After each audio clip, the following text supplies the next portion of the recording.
আমার স্বামী নাই বাবা, একটা ছেলে একটা মেয়ে থুয়ে মারা গেছে। আর ওই পাগল ছেলে ওই বউ নিয়ে পাতারে কাজ করবে আনছে। আমি এই বাড়িতেই আছেন? এটি কয়টা ঘর? একটা এই যে, ঘরই? হুম, গরু ছাগল নাই? গরু ওই একটা ওই বাড়ি দেখলেন, ওই গরু থাকা এই জায়গায়। হ্যাঁ। আর ওই যে ছাগল আছে দেখুন। দর্শক শুনতেই পেলেন কতটা অসহায়। স্বামী মারা গেছে কতদিন আগে?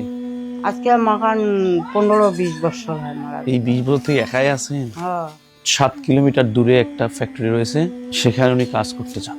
সেখানে কাজ করেন, যানবাহনে না চড়ে হেঁটে যান, হেঁটে আসেন। এভাবেই নিজের সন্তানকে মানুষ করেছেন। কতটা অসহায় নিঃস্ব হলে এই অবস্থার তৈরি হয়।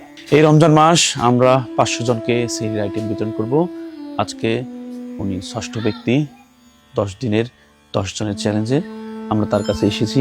আমার নিজেরও শরীর খুব একটা ভালো না, তারপর আমি চেষ্টা করতেছি সবার পাশে দাঁড়ানোর, তাদের কষ্ট শোনার, দুঃখ শোনার। আমি হয়তো তাদের দুঃখ দূর করে দিতে পারবো না, কিন্তু তারা চায় মানুষকে গল্প শোনাতে।